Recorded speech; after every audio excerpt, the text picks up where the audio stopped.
Anna Kemp anuncia que está embarazada. La noticia la llena de alegría. Espera un niño, un hermano para su primera hija, una pequeña llamada Gracie. A sus amigos les confiesa que siempre soñó con tener más de un hijo y que no quería que Gracie creciera sola. En marzo de 2004, Anna, su esposo John Sharp y la pequeña Gracie se mudan y se instalan en su nuevo hogar, en el número 116 de Prince Street, en Mornington, una casa que, muy pronto, se convertiría en el centro de uno de los casos más perturbadores jamás registrados en Australia. Hoy te presentamos un documental Crímenes Reales sobre el caso de Gracie. Mornington, Victoria, era un tranquilo pueblo costero junto a la bahía. Anna Kemp vivía ahí con su esposo, John Sharp, y su pequeña hija, Gracie. A mediados de marzo de 2004, en lo que parecía una mañana normal, Anna dejó a Gracie en la guardería y regresó para recogerla alrededor del mediodía. Llamó a su mamá en Nueva Zelanda, con un tono animado, hablando sobre los preparativos para su segundo bebé, que venía en camino. Esa misma tarde, Anna se comunicó con su compañía de seguros para preguntar cómo agregar al bebé no nacido al plan de salud familiar, señales claras de que estaba pensando en el futuro. Más tarde esa noche, a las 8:24 de la noche, Anna llamó a una amiga y la conversación fue completamente normal. También había anotado en su agenda una cita para tomar café con su amiga cercana, Samantha Jeffrey, programada para la mañana del viernes. Todo parecía cuidadosamente planeado. Pero el jueves por la mañana, Samantha recibió una llamada de John, el esposo de Anna, algo que nunca había ocurrido antes. Él dijo que Anna se había ido de repente. Unas horas después, Dawn Henry, la mejor amiga de Anna, recibió una llamada similar. John afirmó que Anna se había ido con otro hombre y había dejado a Gracie atrás. Ninguna de las dos lo creyó. Anna era una madre dedicada, estaba embarazada y profundamente unida a su hija. Casi al mismo tiempo, un técnico llegó al 116 de Prince Street para ajustar una antena de televisión, una cita que la propia Anna había programado. John lo dejó entrar de mala gana. Más tarde, el técnico recordaría haber visto a un hombre mayor dentro de la casa, a solo unos pasos de John. No hablaron entre ellos, y él asumió que se trataba de un conocido de la familia. Más tarde, el técnico insistió en que solo alcanzó a ver por un instante al hombre desconocido y que nunca tuvo ningún tipo de interacción con él. Cuando la policía dio seguimiento, no encontró ninguna evidencia física de que ese hombre mayor hubiera estado alguna vez dentro de la casa de la familia Sharp. En Nueva Zelanda, el prolongado silencio de Anna comenzó a preocupar seriamente a su familia. Las llamadas y los mensajes a Matat no recibían respuesta, algo completamente fuera de su forma de ser. Su mamá, Lily, se sintió cada vez más inquieta y decidió hablar con su sacerdote de la parroquia, el padre Tony Harrison, para compartir sus preocupaciones. Le contó que la última vez que había hablado con Anna fue el lunes y que desde entonces no había logrado comunicarse con ella. Mientras el padre Harrison estaba con Lily, sonó el teléfono. Quien llamaba era John Sharp. Con un tono inusualmente calmado, John dijo que Anna lo había dejado por otro hombre, e incluso afirmó que ese hombre era el padre del bebé que ella estaba esperando. Lily quedó en shock, porque esa versión no encajaba en absoluto con la persona que ella conocía. Poco después, el padre Harrison contactó a la policía. Al principio, el agente John Woodhouse no asumió lo peor, Pero conforme pasaron los días, sin ninguna señal de Anna, la preocupación de la familia se transformó rápidamente en miedo. Había una cosa de la que estaban completamente seguros: Anna jamás habría dejado a su hija atrás de esa manera.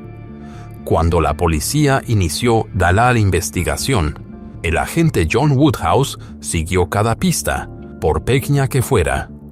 Visitó la clínica médica local donde Anna había recibido atención prenatal. Una enfermera recordó con claridad que Anna había compartido lo herida que se sintió por la reacción fría de su esposo cuando se enteró de que estaba embarazada.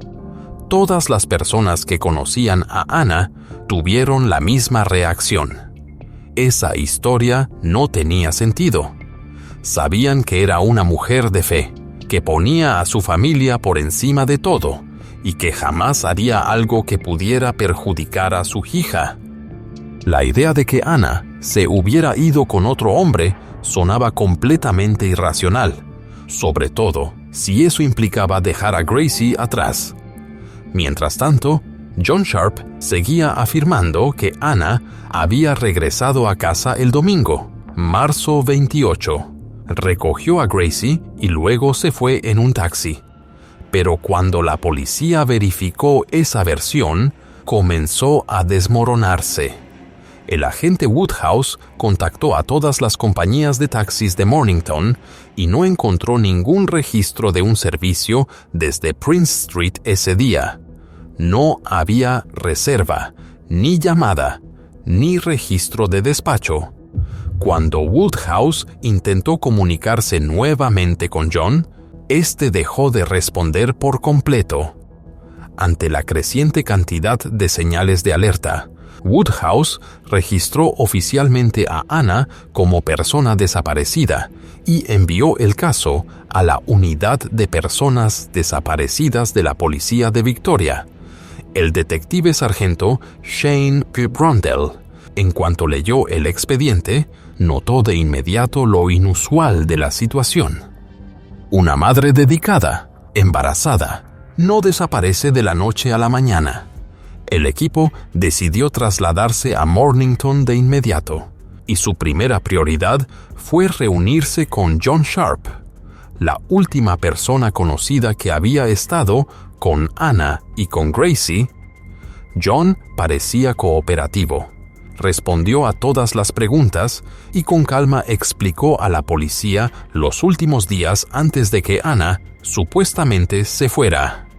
Pero los investigadores notaron de inmediato que algo no cuadraba.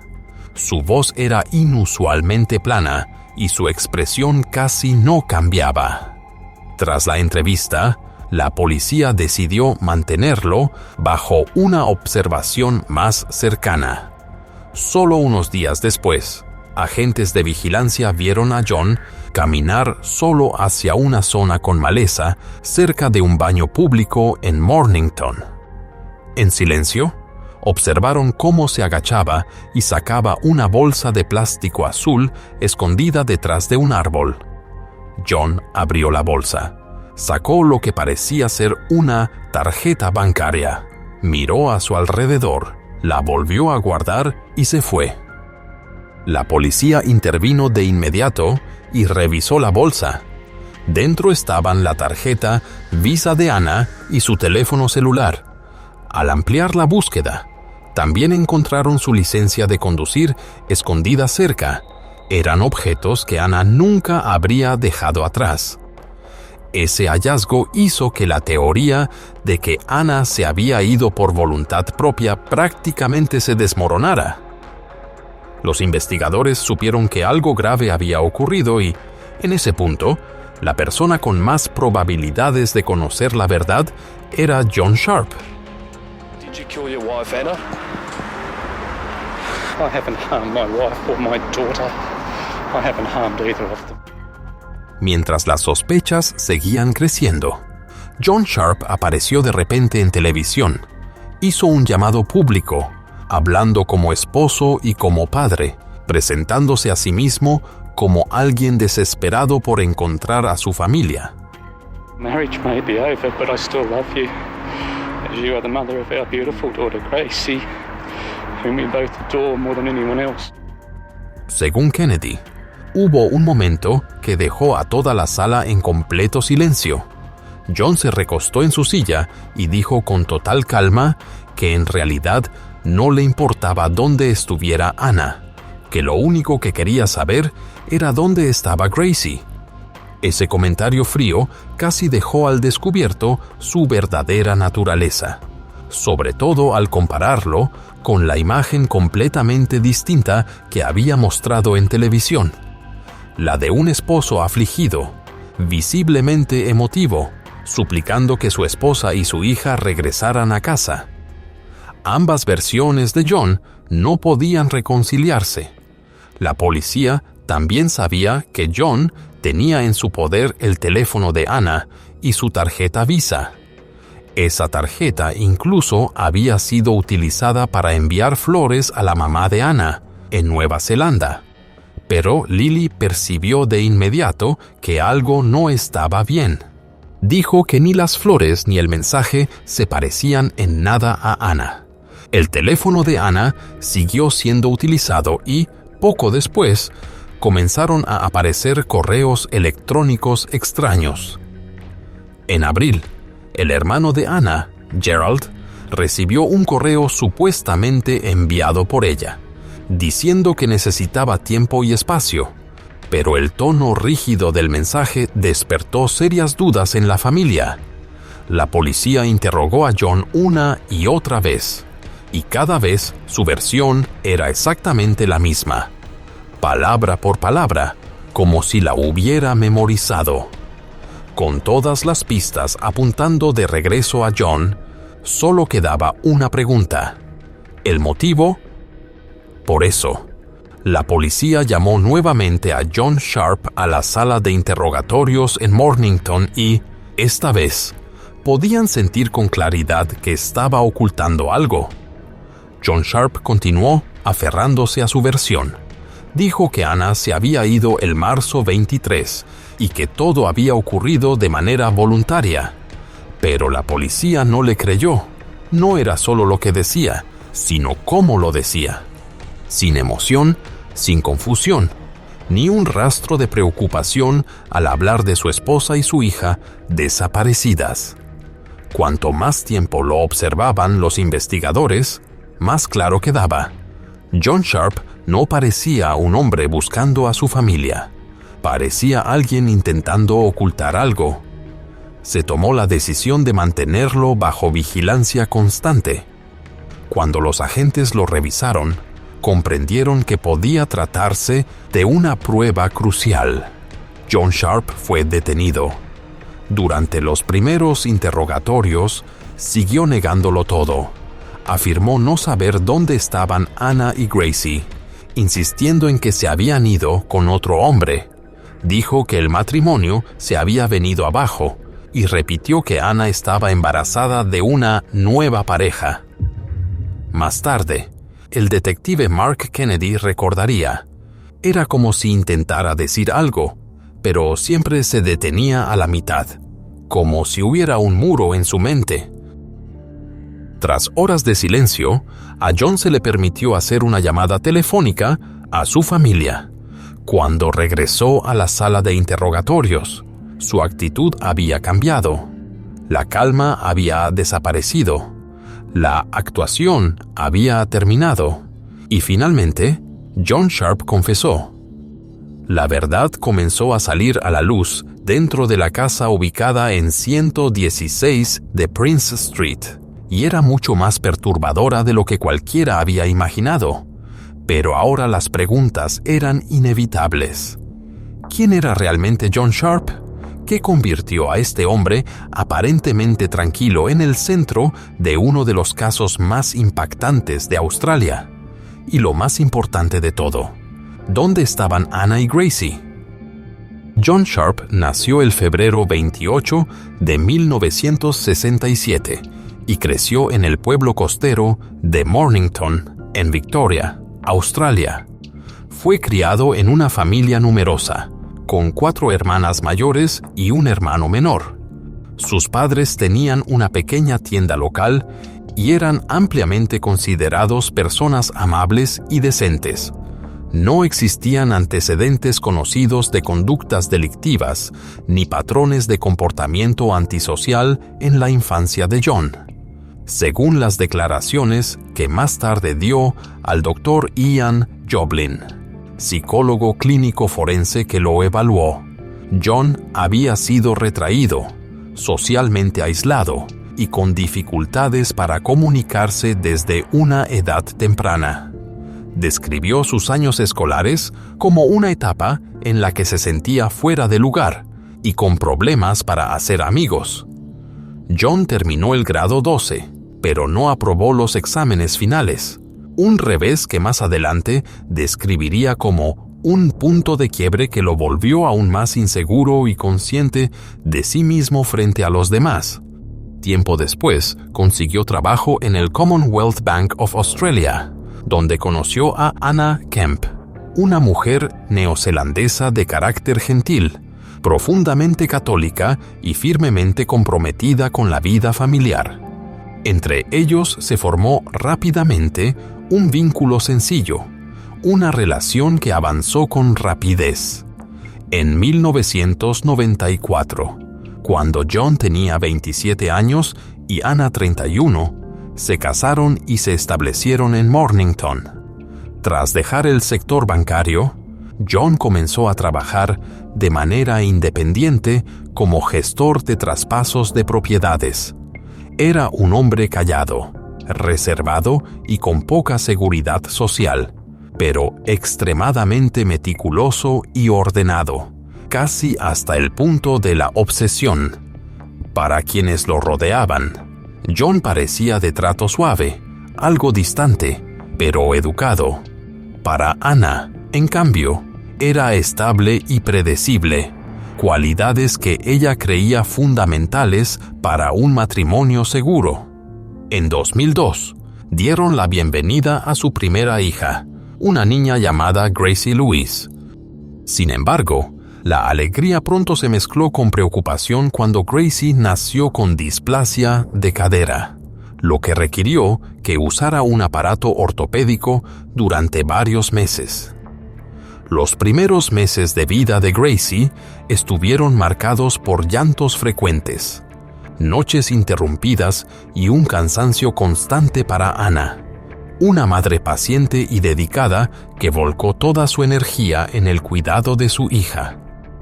Las largas noches sin dormir comenzaron a desgastar a ambos padres. La tensión se fue filtrando en cada comida, en cada pequeña conversación dentro de la casa. Incluso después de que Gracie ya no necesitó el aparato ortopédico, la niña siguió teniendo dificultades para dormir y alimentarse. Anna, como madre dedicada, buscó ayuda con médicos y especialistas.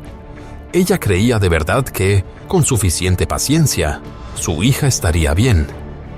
Según Dawn Henry, la mejor amiga de Anna, incluso cuando estaba agotada, Anna siempre sonreía. Amaba a Gracie más que a nada. Otra amiga cercana, Samantha Jeffrey, dijo: Gracie era todo su mundo. Todo lo que Anna hacía giraba en torno a su hija. De acuerdo con el New Zealand Herald, Gracie era una niña pequeña y tranquila, a la que le gustaban los dulces, dibujar, los parques y los juguetes pequeños. Era la alegría de la familia. Pero mientras Anna se sentía cada vez más unida a su hija, John fue volviéndose lentamente más distante. A finales de 2002, Anna acudió a la unidad de maternidad Hillview, administrada por Peninsula Health, diciendo que se sentía abrumada y completamente agotada. Los médicos le recomendaron descanso, y fue ingresada 3 veces junto con Gracie para ayudar a la niña a dormir mejor y establecer horarios regulares de alimentación. ¿Y John? En 2003, visitó una tienda local llamada Sport Philip Marine y compró un equipo de buceo recreativo junto con varios accesorios. La fecha exacta de la compra no está del todo clara, pero los registros muestran que poseía el equipo desde al menos principios de febrero de 2004, aproximadamente 6 semanas antes de la desaparición de Anna y Gracie. John practicaba con el equipo en el patio trasero de la casa, diciendo que quería familiarizarse con él, aunque nunca había ido a pescar con arpón. Nadie lo vio llevar ese equipo al mar, a pesar de que la costa estaba a solo unos minutos de distancia. Más tarde, ese mismo año, la pareja se mudó a una nueva casa en el 116 de Prince Street.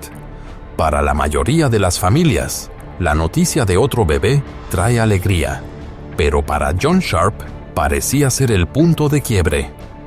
Según Don Henry, cuando John se enteró de que Anna estaba embarazada, le levantó la voz.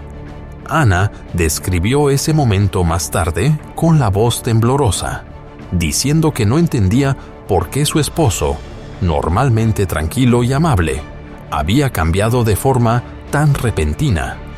Dawn recordó que, durante su última visita, John se mostraba frío y tenso. Lo que más la impactó fue que John perdió la paciencia delante de Gracie, algo completamente fuera de carácter si se comparaba con el padre calmado y cariñoso que había sido antes. Parecía que, en la mente de John, un solo hijo era suficiente, y que otro más se sentía como una carga. Los sentimientos de estar atrapado, de perder el control y de un aislamiento cada vez mayor fueron apoderándose de él poco a poco. Para marzo de 2004, John acudió al médico y se quejó de un insomnio persistente. Le recetaron 2 medicamentos distintos, pero ninguno le dio un alivio real. El médico señaló que la condición podía estar relacionada con problemas psicológicos subyacentes y recomendó seguir observándolo. El marzo 21 de 2004, John y Anna asistieron a un picnic de cumpleaños para su sobrino. Las personas que estuvieron ahí dijeron que se veían completamente normales, sonriendo, conversando, tomándose fotos, sin señales evidentes de conflicto. Pero, a veces, la calma llega justo antes de la tormenta. Esa noche, después de una discusión menor, John y Anna se fueron a dormir entre las 9 y las 10 de la noche. John diría más tarde que no recordaba de qué había sido la discusión, solo que el ambiente en la casa se sentía pesado. Anna se quedó dormida rápidamente. John no. Permaneció despierto, pensando en un matrimonio que sentía que se estaba desmoronando, en la presión que lo rodeaba y en una sensación de encierro de la que creía no poder escapar. En algún momento, se levantó de la cama y bajó al garaje, donde guardaba el equipo deportivo que había comprado semanas antes. Luego regresó a la casa, subió las escaleras y entró al dormitorio llevando un objeto peligroso. No hubo palabras, no hubo gritos de auxilio. Se quedó de pie junto a la cama, miró a Anna mientras dormía y le causó lesiones graves cuando aún estaba con vida. John continuó, y más tarde diría que todo ya estaba planeado en su mente. Cuando terminó, cubrió a Anna con una toalla, bajó las escaleras, se recostó en el sofá y se quedó dormido. En la habitación contigua, Gracie, su hija de 2 años, dormía tranquilamente en su cuna, completamente ajena a la tragedia que acababa de ocurrir en su hogar. A la mañana siguiente, John intentó ocuparse de lo ocurrido, pero solo limpió parte del lugar. Más tarde, diría que no pudo eliminar todo. Luego tomó a Gracie y la llevó a la guardería como si nada hubiera pasado. Esa fue también la mañana en la que el técnico de la antena de televisión llegó a la casa, siguiendo una cita que Anna había programado con anterioridad. En el patio trasero de la casa de Prince Street, John Sharp ocultó a su esposa embarazada y al bebé que esperaba en una zona de tierra detrás de la vivienda. El viernes por la mañana, llevó a Gracie a la guardería y, con total calma, le dijo al personal que la niña no regresaría, afirmando que su esposa se había ido con otro hombre. Ese mismo día, llamó a su suegra y repitió la misma versión, diciendo que Anna había abandonado a la familia y que volvería más adelante para recoger a su hija. Pasaron 4 días después de lo ocurrido con Anna, mientras nadie sabía que la casa en Mornington aún escondía una verdad todavía más devastadora. Esa noche, alrededor de las 9, Gracie fue acostada en su cuna, abrazando su osito de peluche. Sharp se quedó solo en la sala, bebiendo una bebida alcohólica mezclada con refresco. Más tarde, diría que solo quería adormecer sus emociones. Después fue al garaje y tomó un objeto que ya había usado antes. La puerta del cuarto de la niña se abrió en silencio, iluminada suavemente por una luz nocturna. Gracie ya estaba dormida. De acuerdo con los registros de la investigación, Sharp causó lesiones graves a Gracie mientras dormía. El informe forense señaló que todo ocurrió muy rápido. Antes de que perdiera el conocimiento, Gracie, de apenas 20 meses, falleció esa noche. Su osito de peluche permaneció a su lado en la cuna, una imagen que los investigadores jamás olvidarían. I haven't harmed my wife or my daughter. I haven't harmed either of them. Conforme avanzó la investigación, la policía descubrió un detalle que los dejó profundamente impactados. Antes de que ocurrieran los hechos trágicos, John Sharp había regresado a la tienda Sport Philip Marine, llevando a Gracie con él. Ahí compró un accesorio adicional para el equipo de buceo, un componente metálico que, apenas unos días después, sería utilizado para causar daños graves a su hija. El hombre que alguna vez fue visto como callado, amable, incluso descrito como un padre dedicado, comenzaba a mostrar un lado calculado y estremecedor. A la mañana siguiente, Sharp volvió a entrar al cuarto de Gracie. En su declaración, dijo que se cubrió los ojos con una toalla porque no podía enfrentar lo que había pasado. Retiró los objetos relacionados con el hecho y envolvió los restos de su hija en material protector. Después, John llevó ese paquete a la estación de transferencia de residuos de Mornington y desechó toda la evidencia restante, incluido el equipo deportivo, el accesorio metálico y varios objetos personales. Ese mismo día, llamó a Lily, la mamá de Anna, con una calma inquietante, y le dijo que Anna y Gracie estaban en un lugar mejor, en una casa más grande y más felices. Sharp continuó utilizando el teléfono y las cuentas financieras de Anna para contactar a familiares, enviar mensajes de datos y retirar dinero hasta mediados de mayo de 2004. En las semanas siguientes, fue borrando de manera sistemática todo lo que quedaba: ropa, objetos personales y fotografías relacionadas con Gracie.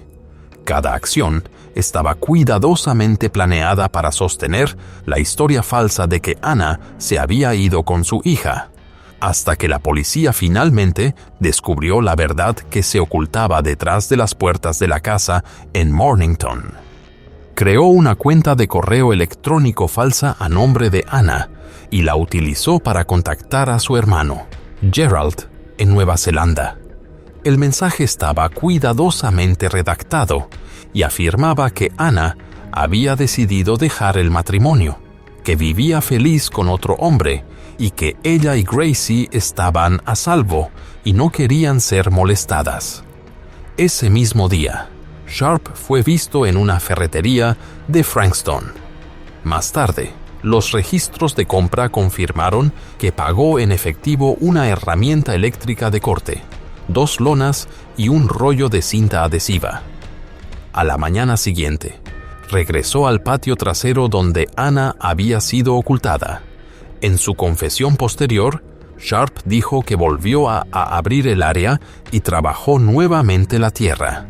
Utilizó la herramienta de corte, envolvió objetos en material plástico, los selló con cinta y transportó las bolsas hasta la estación de residuos de Mornington, donde las desechó en contenedores separados, junto con la propia herramienta de corte.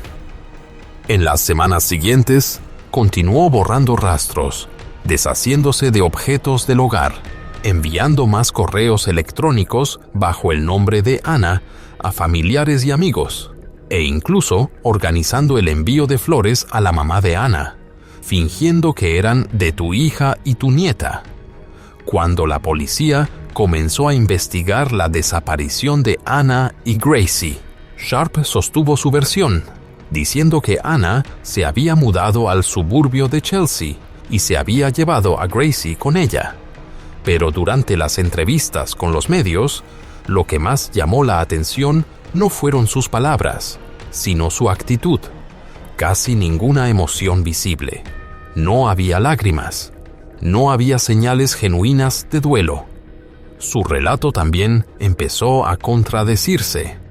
En un momento, dijo a la prensa que había hablado recientemente con Anna y que estaba suplicando ayuda. Apenas minutos después, afirmó que Anna se había ido voluntariamente con otro hombre. Los investigadores comenzaron a notar que algo estaba profundamente mal. Cuando Sharp hablaba de su esposa y de su hija, usaba de manera inconsciente el tiempo pasado.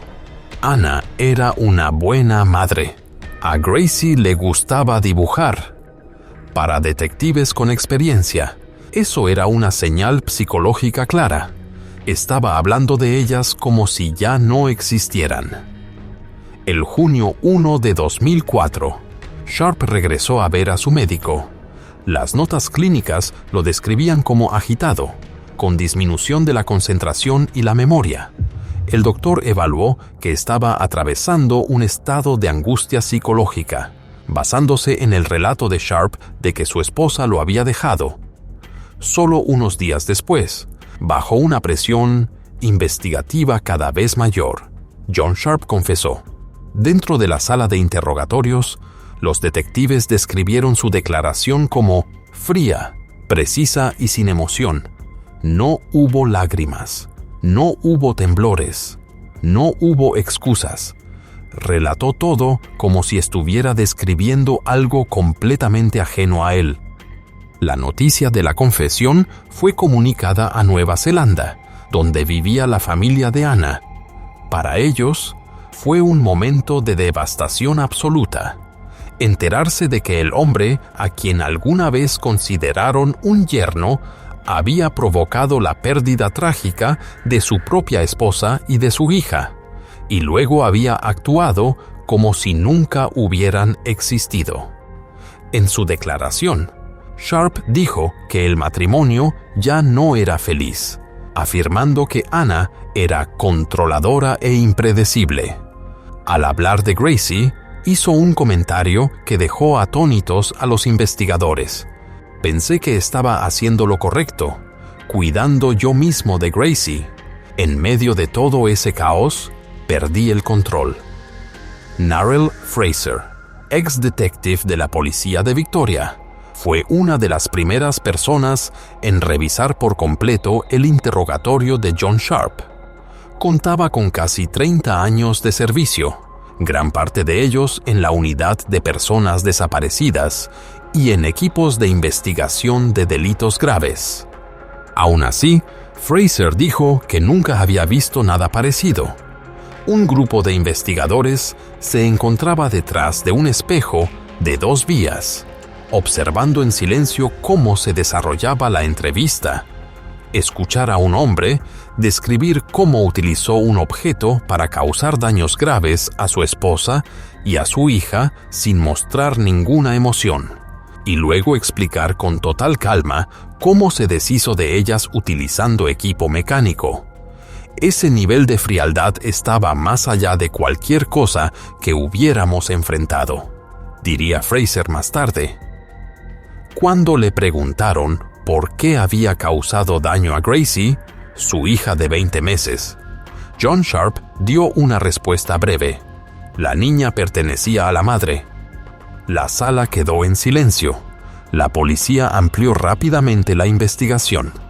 Se desplegaron perros de rastreo en el patio trasero de la casa de Prince Street, donde los agentes detectaron múltiples indicios sospechosos.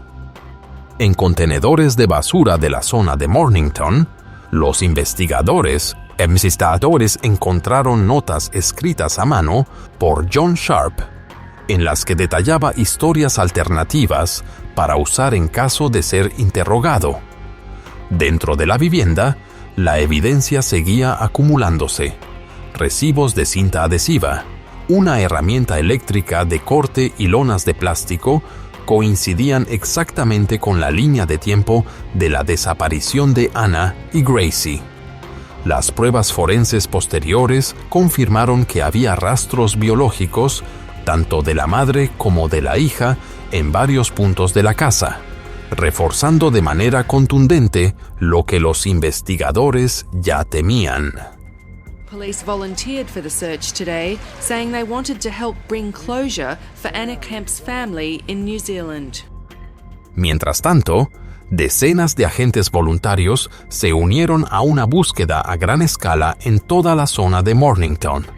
No solo buscaban pruebas, también esperaban darle un cierre a la familia de Anna Kemp en Nueva Zelanda, que aún se aferraba a la esperanza, aunque en el fondo sabían que un milagro era poco probable. A finales de junio, la investigación entró en su fase más dura, cuando la policía comenzó a rastrear posibles restos de Anna y Gracie en la estación de transferencia y en las plantas de procesamiento de residuos a donde llegaba la basura doméstica de Mornington. Era una tarea enorme, tanto en lo físico como en lo emocional. Cada día se procesaban cientos de toneladas de desechos, pero los investigadores no se rindieron. Muchos agentes se ofrecieron como voluntarios en sus días libres, sin pago alguno, simplemente para ayudar. Como dijo uno de ellos, se lo debíamos. Anna y Gracie merecían volver a casa. En medio de esas condiciones tan difíciles, el reverendo James Pilmer, capellán de la policía, estuvo presente para apoyar a quienes enfrentaban la realidad más angustiante de toda su carrera.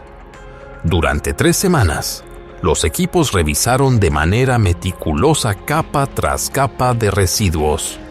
Finalmente, entre los desechos se encontró una lona azul. En su interior había restos que fueron identificados como pertenecientes a Anna Kemp. Para mediados de julio, después de miles de horas de búsqueda, se confirmó que se habían localizado todos los restos de Anna. Poco tiempo después, también se hallaron restos de Gracie. El detective sargento Shane Brundle y el detective Mark Kennedy fueron los oficiales que recuperaron personalmente los restos de Gracie en la planta de residuos. Testigos relataron que avanzaron despacio, con la cabeza baja, sin separarse de ella en ningún momento, asegurándose de que Gracie fuera tratada con dignidad y respeto hasta que llegaron los servicios funerarios. Cuando la búsqueda finalmente terminó, nadie del equipo de investigación pudo decir que salió ileso, pero, dentro del dolor, también hubo un profundo sentimiento de alivio. Habían cumplido su promesa y habían traído a Anna y a Gracie de regreso a casa. Eso permitió que la familia pudiera realizar un memorial digno, dando a quienes las amaban la oportunidad de despedirse. La policía designó a un oficial de enlace dedicado en Nueva Zelanda para mantener informada y acompañada a la familia Kemp mientras enfrentaban una realidad insoportable. El agente John Woodhouse, quien había sido el primero en alertar a las autoridades australianas, viajó a Mornington para estar junto a la familia Kemp durante el servicio en honor a Anna, Gracie y al bebé que estaba por nacer. El memorial se llevó a cabo en Victoria y contó con la asistencia de amigos, vecinos y miembros de la comunidad de la guardería de Gracie, incluidas maestras y personal que la veían cada mañana. Más tarde, un oficial diría: "No fue solo un memorial, fue un servicio de sanación". Después, Anna y Gracie fueron llevadas de regreso a Nueva Zelanda para descansar en paz.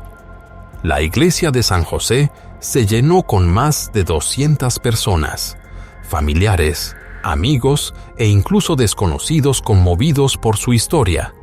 El padre Tony Harrison encabezó la ceremonia, hablando de la constancia y la compasión de la policía de Victoria, que había trabajado incansablemente para traerlas de vuelta a casa.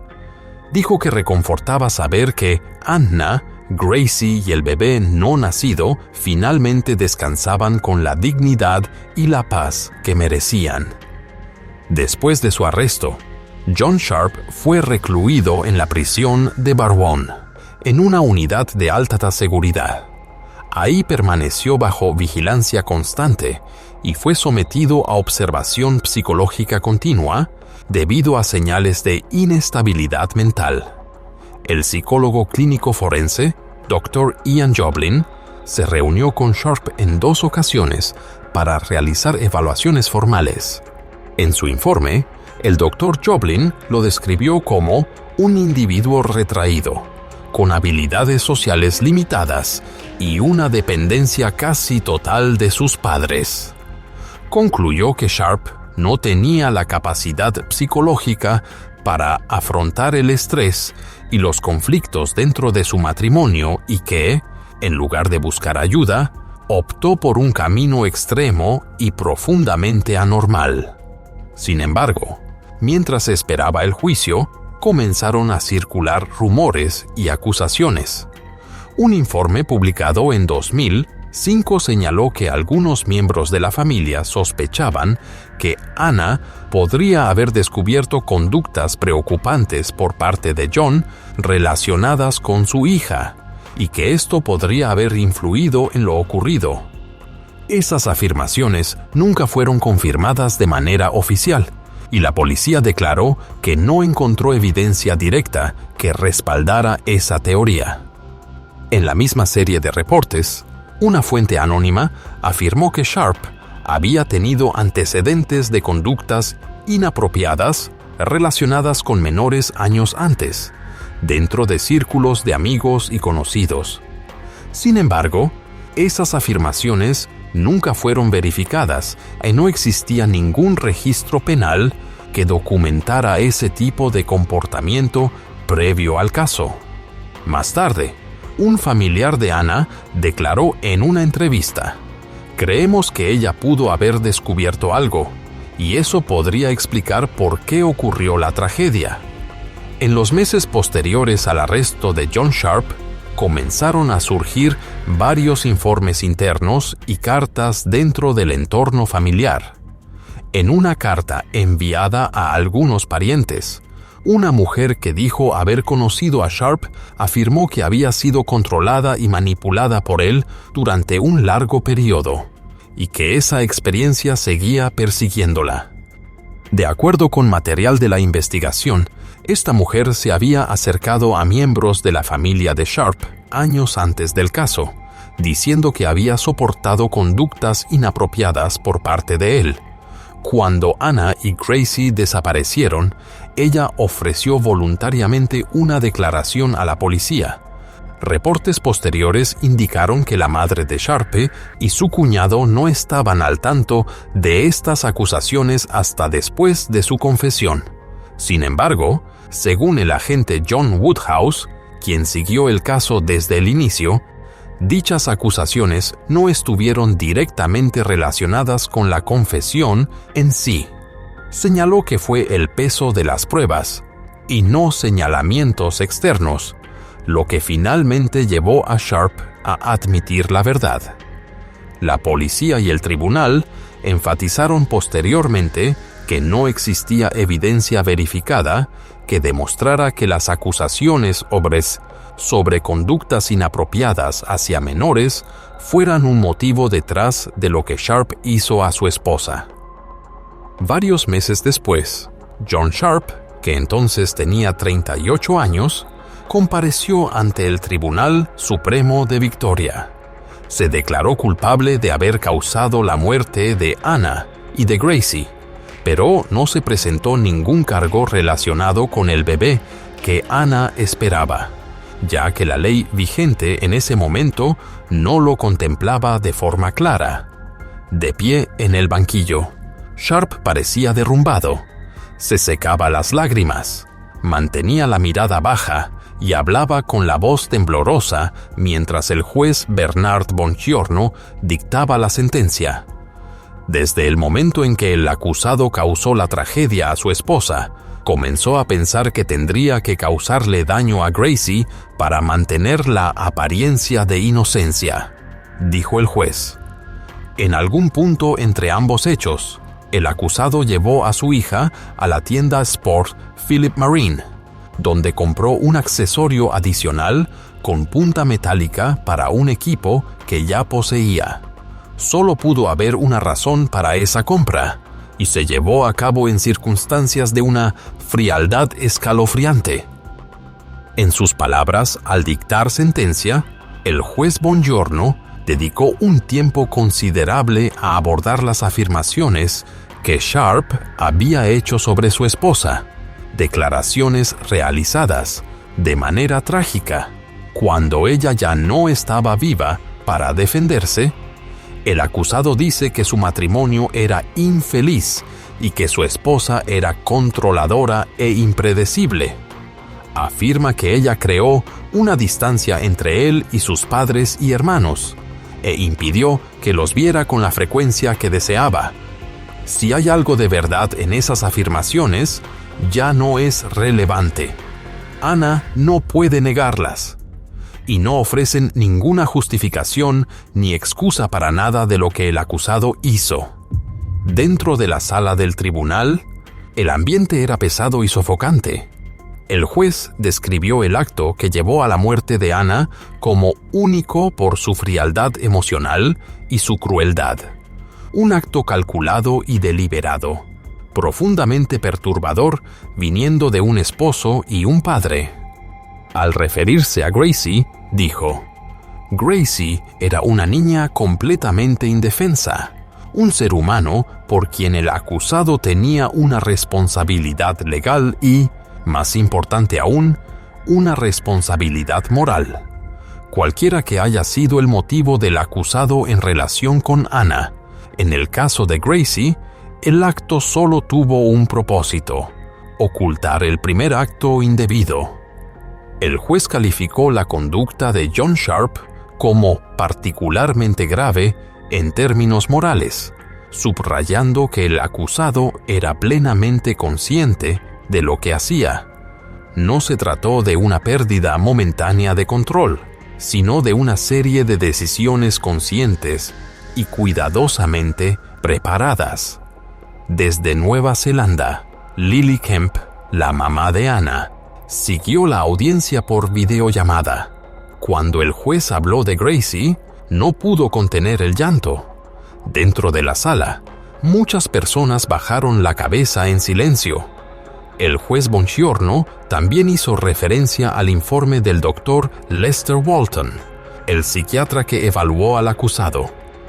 El doctor Walton describió a John Sharp como una persona dependiente, retraída, con escasas habilidades sociales y con una tendencia a evitar enfrentar la realidad. Pero fue claro en un punto fundamental.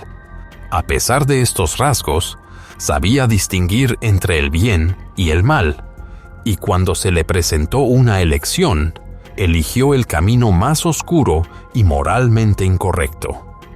El Dr. Walton, psiquiatra forense designado por el tribunal, presentó su evaluación psicológica final sobre John Sharp. Describió los hechos como irracionales, no porque el acusado padeciera una enfermedad mental.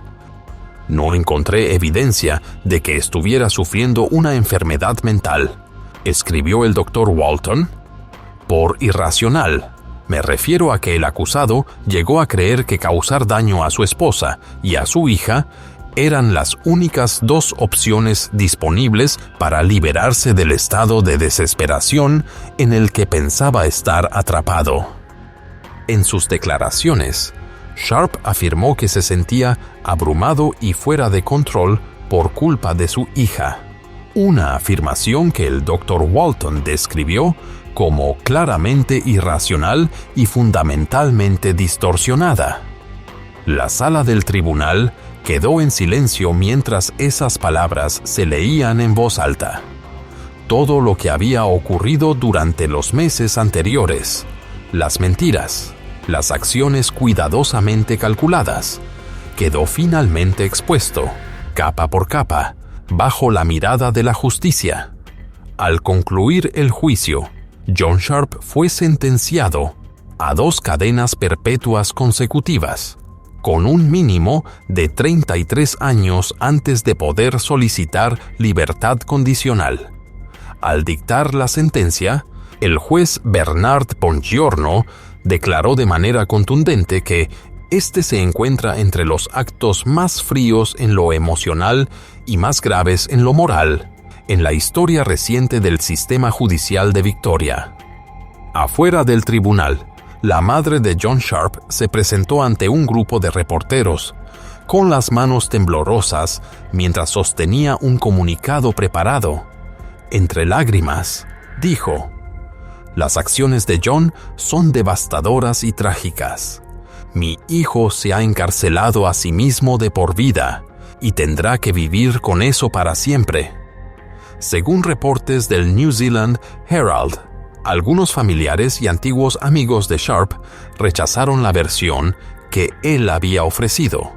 Señalaron que, después del juicio, continuaron visitándolo bajo custodia, no para mostrarle compasión, sino para cuestionarlo, para confrontar sus palabras, con la esperanza de encontrar algo que no encajara. Pero parecía que John Sharp ya no tenía nada más que decir. Tras el juicio, la opinión pública y la propia familia de Sharp quedó profundamente dividida. Algunos informes indicaron que ciertos familiares no pudieron aceptar que su madre y 2 de sus hermanas siguieran visitándolo en prisión, calificando esas visitas como una traición a la memoria y a la pérdida de Anna y Gracie. Mientras algunos familiares instaron a Sharp a someterse a evaluaciones psiquiátricas adicionales, con la esperanza de encontrar alguna explicación a lo ocurrido, otros fueron directos y contundentes. No existe ninguna condición médica que pueda justificar ese nivel de frialdad. John siempre fue un hombre inestable, controlador y profundamente conflictuado por dentro. Una de las sobrinas de Sharp, hablando en nombre de los familiares que no lo apoyaban, emitió un comunicado público. «Queremos agradecer a la policía de Australia y de Nueva Zelanda por su dedicación, profesionalismo y compromiso inquebrantable. Las acciones de John provocaron la pérdida de 3 vidas hermosas y preciosas. Extendemos nuestras más profundas condolencias a la familia de Anna, en Nueva Zelanda, que continúa cargando un dolor imposible de imaginar». Ese mensaje cerró el caso con respeto y gratitud hacia quienes lucharon por la justicia, mientras la comunidad quedaba enfrentando una pregunta inquietante. ¿Cómo pudo un esposo, un padre, destruir a su propia familia? Anna Kemp, Gracie Lewis y el bebé Francis, el hijo que nunca tuvo la oportunidad de nacer, se perdieron en una tragedia devastadora que dejó una herida permanente en todos los que los amaban. Pero, a pesar del dolor, quienes los conocieron insisten en algo fundamental. Anna y Gracie no deben ser recordadas por la forma en que perdieron la vida, sino por la manera en que vivieron. Recuerdan a Anna como una mujer llena de bondad y calidez, que siempre puso a su hija en primer lugar. Recuerdan a Gracie como una pequeña que sonreía cada vez que veía un tobogán en el parque. Y encuentran un poco de consuelo al saber que Anna, Gracie y Francis ahora descansan juntos para siempre, como siempre debió ser. Este video fue creado con fines educativos y para generar conciencia pública sobre la justicia y la protección infantil. No tiene la intención de sensacionalizar ni impactar de manera innecesaria.